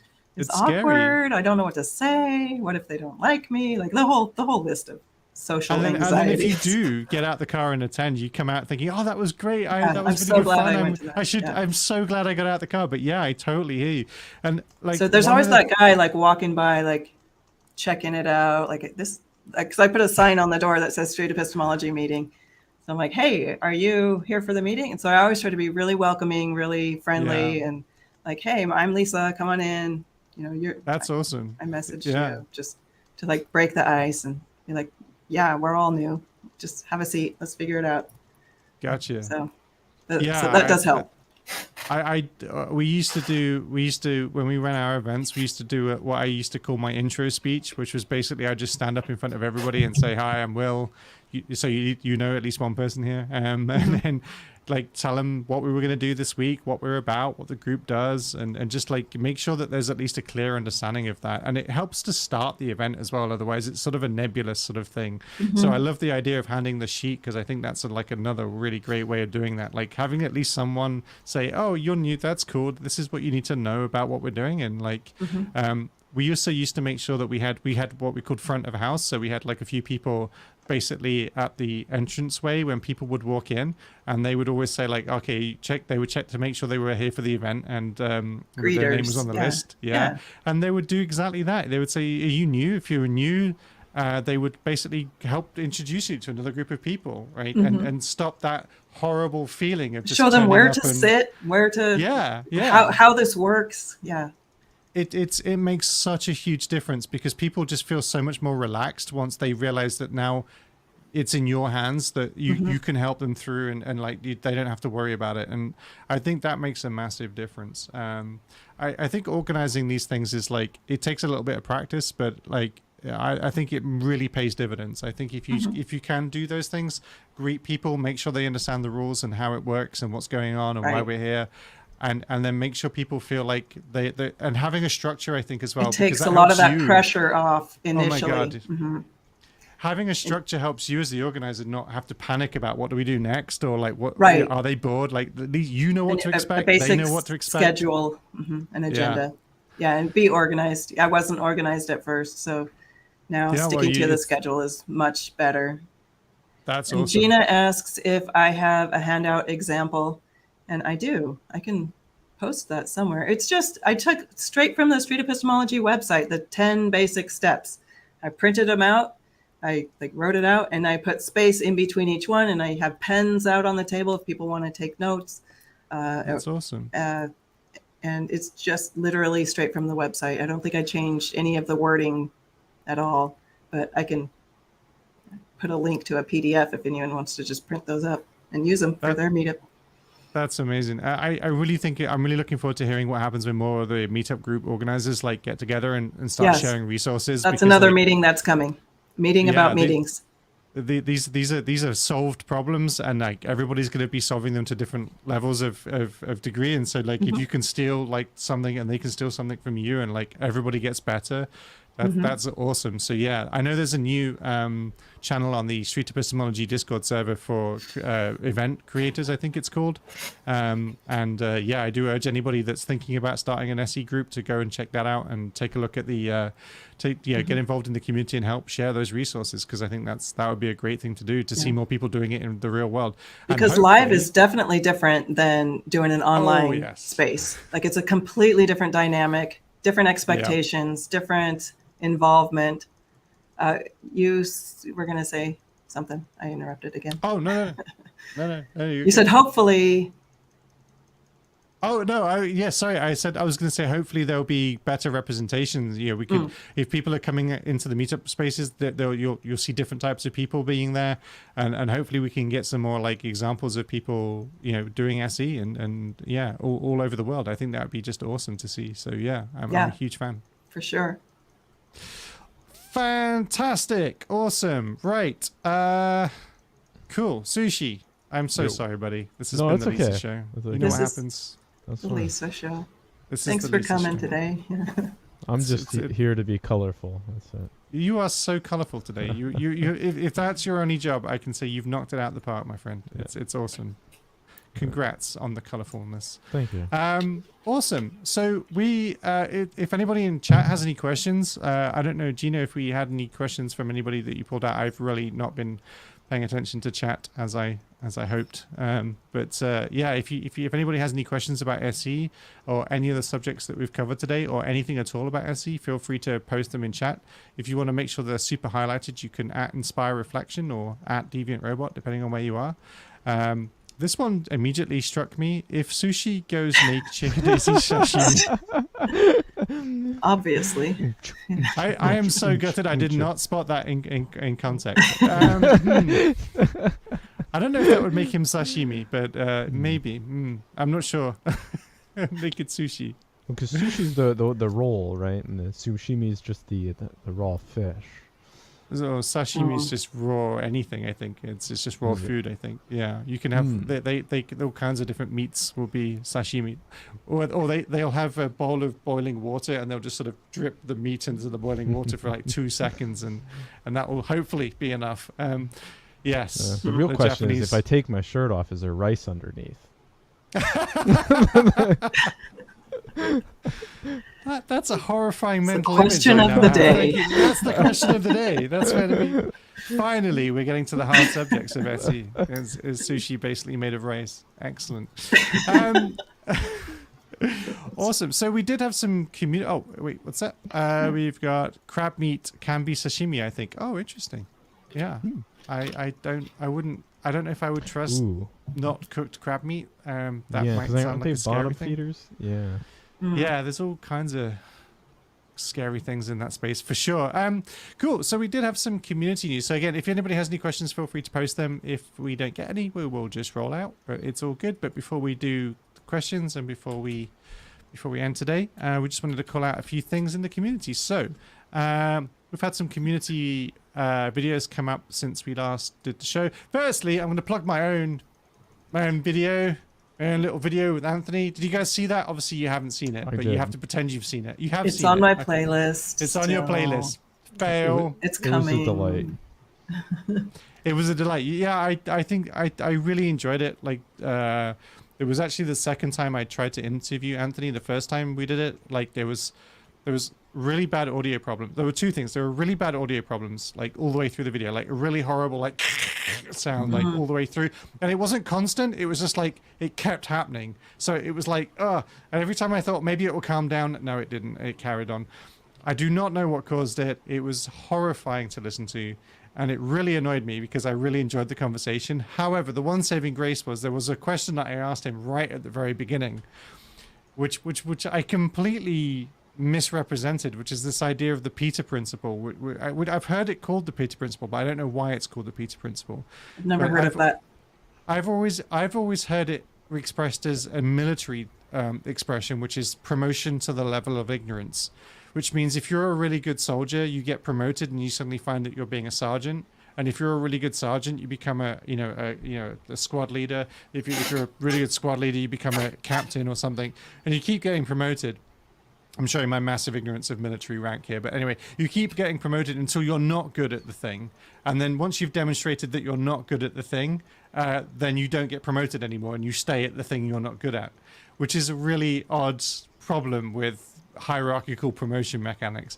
What I meant to suggest is that there's another part of this, which is also that you might be a really good soldier.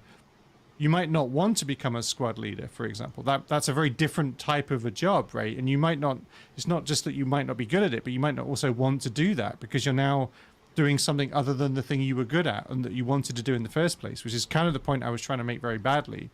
That's the Peter principle? This is the Peter principle. I believe it's called the Peter principle. And so I basically, at the very beginning of the interview, subtly seemed to be suggesting that Anthony was promoted to the level of his ignorance, which is that he'd kind of become an SEer, now he's running SEI, and now he's not going any further because he's rubbish. And that was absolutely not what I was trying to suggest at all. But it just came across completely incorrectly. I just got it wrapped right around my axle. So one of the happy byproducts of the audio distortion being terrible was that I didn't have to share this train wreck of a question, although we did cover it. We returned to the subject in the new video, so it's covered. But much more importantly, Anthony's great. He's really fun to talk to, and I think this is a video it's a video I hoped I was making, which is the one that showed, I hope, like a side of him that we don't see as often in interviews, which is in interviews mostly he's explaining what SE is to people that don't know what it is. And that I'm sure is as tiresome for him as it is for the community to listen to. So this was an opportunity to talk about like some of more deeper subjects in SE and some of the more, challenging aspects of running SEI and like doing the course and some of the questions about what SE is. We even talked about the idea of renaming street epistemology. Because it's a topic that's come up between us before, and like he's genuinely aware of these problems and open to thinking about it. It's and so I think it's great to show how much openness he has for these things. Anyway, a super good fun interview. I really enjoyed it, so do check that out. That's cool. I'm looking forward to watching that. I'm not just plugging it because it's my video. I'm mostly plugging it because I think it's a really great interview with Anthony, and not just because it was me. It was more because of what he got to talk about. So also we have David from Sound Epistemology with, he's just posted a new video called Living Systems Are Mental Systems. We're interviewing a chap called Blaine, which is part 1. These teasers, these part 1s of 2s, oh my God, it drives me crazy because like the moment I finished it, I want to binge watch it like a Netflix show. And I can't because they quite sensibly, everybody's posting them a week in between. There we go, systems theory, I think it is. Living Systems Are Mental Systems with Blaine. Quite reasonably, that's part 1. I'm sure there's a part 2 coming at some point in the future, but oh my gracious, like you watch these things and you just want to wade into the next one, but unfortunately it's not there. But do go check that one out. That was posted to the Street Epistemology links channel. So we're just going to basically be reading out the links channel. So if you want your video to appear here, go post it to the SE Discord server's shared links channel, and we'll mention it again. We'll mention it on the show. Next one is there are only 2 genders. Did you guys see this? Oh, Lisa, you were in this one. Sushi, did you see this? I saw some parts of it. I didn't watch the whole thing, no. Did you have any particular takeaways? I didn't watch enough of it to have an opinion about it. I got you. So this is a review of Peter Bugosian is doing a reverse Q&A in university campuses around America. For anybody who doesn't know, Peter Bugosian is I kind of describe him as the grandfather of SE because sort of see Anthony as the father of SE, and then there's a weird sort of almost Trinity-like thing that happens. But in any case, there's Peter Bugosian wrote a manual for creating atheists, and in that book he coined the term SE. I think everybody has acknowledged that SE's kind of transition is grown, evolved as it is a great thing that it has done since that book was written, something like 10 years ago maybe. And Peter Bugosian is now sort of going out and trying to do SE again and attempting to do these really interesting conversations with people in university campuses, talking about social justice style issues, woke issues, if you pardon the idiom. So it was kind of really interesting to see sort of the originator of street epistemology go out there and try to do it, and how much different his way of doing it was from what we would consider modern SE, I think. Yeah. The breakdown of the video was interesting. It was fun to listen to. It was. Critiques. And, I will say that Peter actually joined after the unfortunately he wasn't able to join us for the video review, which would have been really interesting. But he did join us after the video review, and he was pretty open to hearing criticisms and feedback. And like he said he hasn't done this for a long time, and he's just getting back into it. So he was really looking forward to hearing the feedback. So I'm hope we get to hear what he thought to our feedback at some point. But I don't know if he's commented on the video. A review of the review, that would be awesome. I would love to see that. Do check it out. It's a really interesting video in terms of, I guess, the history of SE. I think that's a kind of it's an interesting reflection on how far it's come, for sure. And finally, Mark Solomon from the awesome Being Reasonable channel, or the awesome Mark Solomon from Being Reasonable channel. He's basically posted his part 2 of a video that he called, it's titled The Soul, which is a conversation he's been having with Thomas. Have you guys seen this one? It's awesome. I love it. On my playlist. It's really good. We're watching Gigi struggle in real time now with I couldn't do this, Gigi, by the way. When I'm typing and I know people are watching, my fingers all turn into thumbs, but not just my thumbs of other people who are all drunk, and that's what am I typing. But yeah, Thomas's 2 videos, the Soul part, so part 1 and part 2 are brilliant, really worth watching. They're a great example of why I love watching Mark do these videos, because he's just so patient and so calm, and yet a couple of times he really pushed his question and really challenged his interlocutor, and like maybe spent a little bit of rapport in an interesting way. And like I thought it was just they're just a fantastic series of videos. So if you guys haven't seen them, I love his videos. Yeah, check wonderful. them out. They're great. Mark is just fantastic at this, and it's just lovely listening to the different types of people he speaks to and the different kinds of claims that he interacts with. I don't know how he finds such amazing interlocutors, but he always finds great ILs, and he's so polite and respectful, and he's a great example of just applying the method and letting it work for him. It's so much fun. So yeah, go check those out. As for other SE news, Sushi, you're going to be doing the practice sessions on Saturday, is that right? Yep. Saturday I'll be doing for my time, it'll be afternoon on the East Coast, and earlier in the morning for West Coast. But yep, over on the SE Discord, I believe it's at 1400 Eastern Standard Time or 2 p.m. You usually have a good handful of people. Tell your friends, family, coworkers about it. We get some new people in there with some unique claims. Always makes things interesting. Yeah. So there's two practice sessions, right? There's the is it the American Euro one, and then there's the sort of more Australia friendly one, which happens a few hours later. Is that right? Correct. Am I Yeah. missing one? The EU friendly and then the Australian friendly. They're separated by about 2 hours. Each event runs for about 2 hours. So just come into the Discord on a Saturday, and up at the top you'll see it on the left hand side. There'll be the events tab, and you can join so in. You go to the events tab. If you're just somebody like me who wants to go and watch and see how this works and what's going on, and kind of dip my toe into the water, what do you do? Is that okay to just watch? Oh yeah. You can come in, just listen. A lot of people audio? like to just come in and listen. Yeah, it's audio. There's no video involved. Oh, okay. Some people like to just comment in the text channel and just to look at the claims and see what claims are being presented. Oh, okay. But I'm there. We're always looking for new people to present some new claims. That always makes things more exciting when we have some interesting claims presented.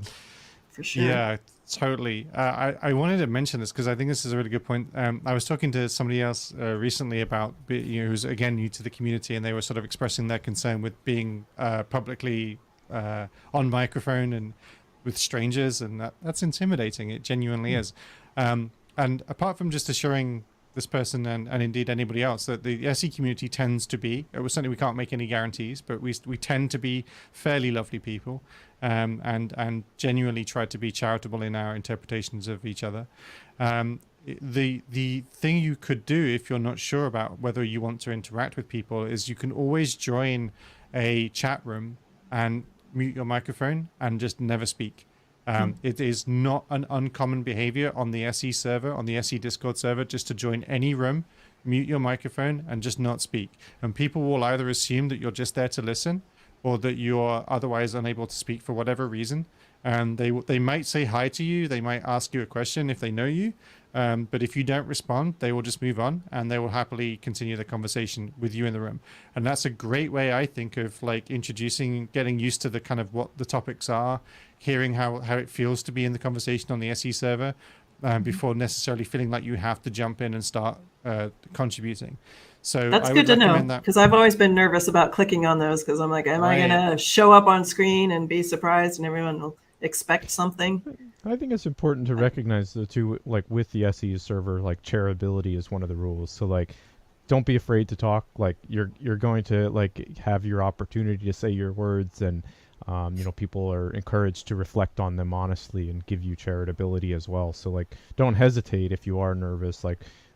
We're all just people too, just talking about stuff. So don't be afraid to speak up. We'll listen. We like to listen.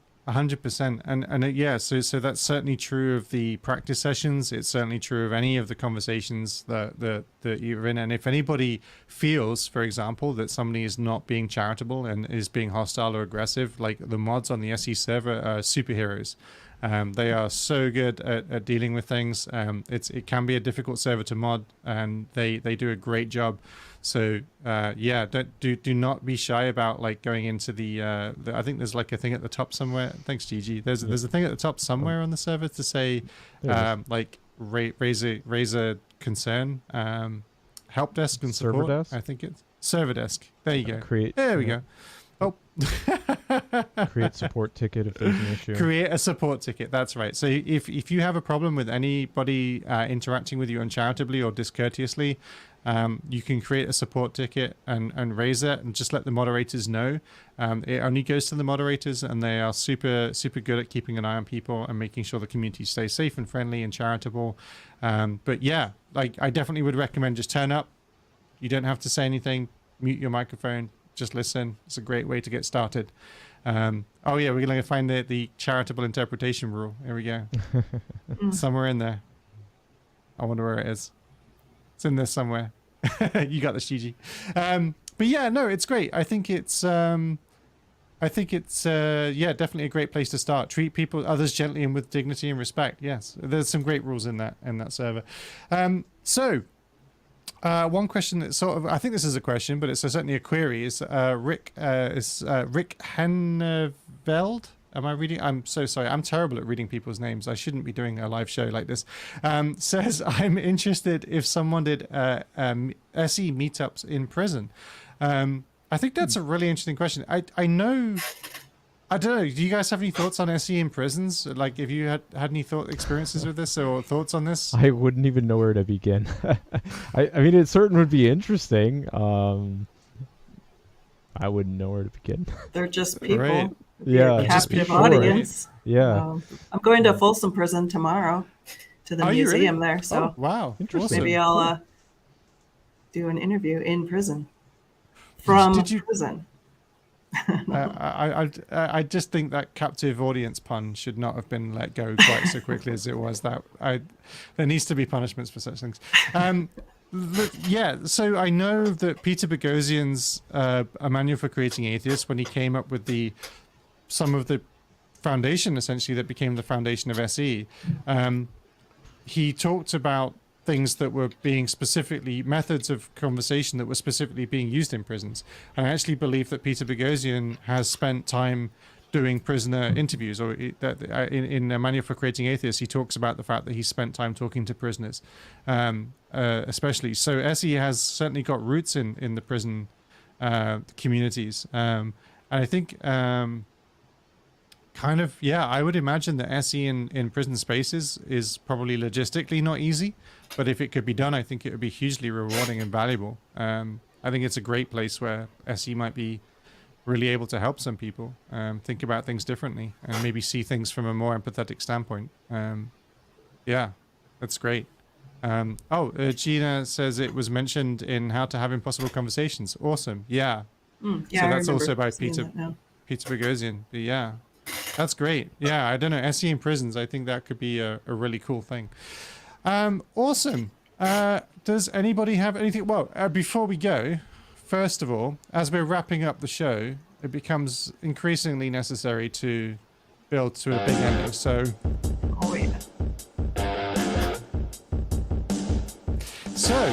Sushi, you haven't got a YouTube channel, so what are you gonna plug? The something? Discord. You come to the SE Discord. I think we got my plug already. Come practice.